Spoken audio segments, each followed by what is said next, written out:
তিন দফা দাবিতে ট্রাইবাল স্টুডেন্ট ইউনিয়ন জনজাতি কল্যাণ দপ্তরে ডেপুটেশন প্রদান করা হয় তাদের বিভিন্ন দাবি নিয়ে। ডেপুটেশন শেষে সংবাদ মাধ্যমের সামনে সংগঠনের সাধারণ সম্পাদক সুজিত ত্রিপুরা কি বললেন তা শুনুন। আপনারা জানেন ত্রিপুরা রাজ্যে জনজাতি দরদি এবং ত্রিপ্রাসা দরদি নামে দুইটা যে দরদির নাম দিয়ে সরকার এখন পরিচালিত হচ্ছে, কিন্তু আমরা দেখছি বাস্তবে কতটুকু ত্রিপ্রাসা দরদি বা জনজাতি দরদির বাস্তব রূপ যদি আমরা দেখি তা ছাত্রছাত্রীদের সমস্যা থেকেই বোঝা যায়। বিশেষ করে আমরা শিডিউল ট্রাইবের যারা ত্রিপ্রাসা ছাত্রছাত্রীরা রয়েছে প্রতিনিয়ত একদিন না একদিন নতুন নতুন সমস্যার সম্মুখীন হচ্ছে বর্তমানে এই সরকারের সময়। আমরা কি দেখতে পেলাম স্কলারশিপের এত দীর্ঘদিনের সমস্যা আজকে এত মাস হয়ে গেল, সেই সমস্যা নিয়ে এখনও সেই সমস্যা সমাধান হচ্ছে না। কথা দিচ্ছে, ডেপুটেশন দিচ্ছি, মিলিত হচ্ছে, কিন্তু সমস্যার কোনো সমাধান নেই।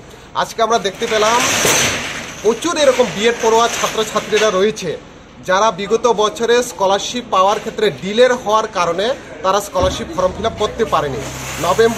নভেম্বরের মাসের ভিতরে স্কলারশিপের যে পোর্টাল ছিল সেটা অফ করে দেওয়া হয়েছে, কিন্তু আমরা দেখতে পেলাম এসটি যার ক্ষেত্রে এটা হয়েছে, ওবিসি এবং এসসি যারা ছাত্রছাত্রীরা রয়েছে তারা অনলাইনে ফর্ম ফিল আপ করার এখনও তাদের জন্য খোলা রয়েছে বা সুযোগ রয়েছে।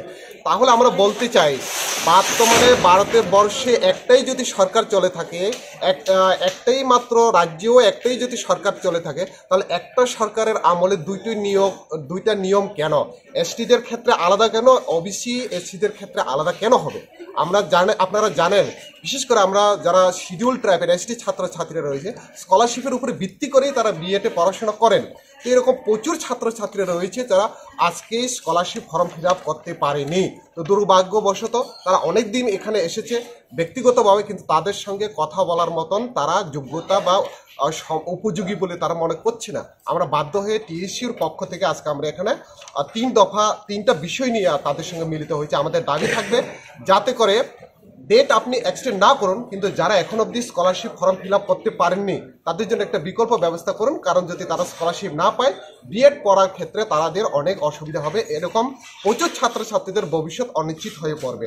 দ্বিতীয়ত যেটা রয়েছে সেটা হলো আমাদের যে ডিমান্ডের ভিতরে যেটা রয়েছে, আমাদের প্রথম থেকে ডিমান্ড ছিল ত্রিপুরা রাজ্যের সমস্ত এসটি হোস্টেলগুলোতে হোস্টেল ওয়ার্ডেন পার্মানেন্টলি নিয়োগ করার জন্য, কিন্তু সেখানে নিয়োগ হচ্ছে না। তার কারণে আমরা আগরতলার আনন্দ মোহিনী হোস্টেল, কয়দিন আগে স্পোর্ট হোস্টেলে আমরা দেখেছি দুইজন বাচ্চা মেয়ে তারা কিভাবে সুইসাইড করেছে, কিন্তু সুইসাইড করার পরে তাদের আজকে কি অবস্থা রয়েছে, কোন পর্যায়ে রয়েছে, কোনো আপডেট আমাদের কাছে নেই।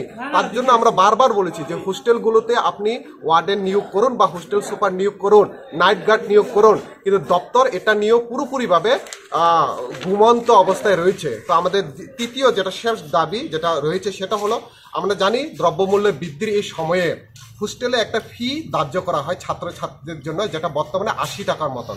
তো আমাদের ডিমান্ড থাকবে এই 80 টাকার উদ্যোগ বাড়িয়ে যাতে প্রত্যেকটা ছাত্রছাত্রীদের জন্য 150 টাকা মতন ন্যূনতম তাদের কাছে দেওয়া হয়। কারণ আমরা দেখতে গেছি দিনে প্রত্যেক দিন একটা ছাত্রের জন্য যে বরাদ্দ করা হয়, তো যেটা 80 টাকা সেটা বাড়িয়ে 150 টাকা করানো হোক। অবশেষে যেটা বলবো, আপনারা দেখতে পেলেন যে হোস্টেল ওয়ার্ডেনের কথা বা সুপারের কথা আমি বলছিলাম, আমাদের মন্ত্রী ট্রাইবেল ওয়েলফেয়ারের মন্ত্রী তিনি একটা বিদ্যালয়ে ভিজিট করলেন রাত্রে, তিনি নিজেই স্বীকার করেছেন হোস্টেলগুলোতে র্যাগিং হচ্ছে। র্যাগিং বন্ধ করার জন্য তিনি নিজেই স্বীকার করছেন। তাহলে কি আমরা দেখতে পেলাম বর্তমানে ত্রিপুরা রাজ্যের, বিশেষ করে আমরা যারা ত্রিপুরাসা ছাত্রছাত্রীরা রয়েছি তাদের যে বর্তমান অবস্থাটা খুবই শোচনীয়। দপ্তর পুরোপুরিভাবে যে ব্যর্থ, তার সঠিক কাজে তিনি করছে না, তার মন্ত্রী নিজের ভিজিটের মাধ্যমে আমাদের সামনে পুরোপুরিভাবে ফুটে হচ্ছে। তো আজকের এই ডেপুটেশনে আমি টিএসইউর সাধারণ সম্পাদক সুজিত ত্রিপুরা এবং সভাপতি নেতাজি দেববর্মা, জয়েন্ট সেক্রেটারি দেবসানু সহ যারা এখানে বিএড পড়ুয়া ছাত্রছাত্রীরা রয়েছেন যারা প্রকৃত সমস্যার সম্মুখীন, আমরা এখানে ডাইরেক্টরের নিকট মিলিত হওয়ার জন্য সম্মিলিত হয়েছি।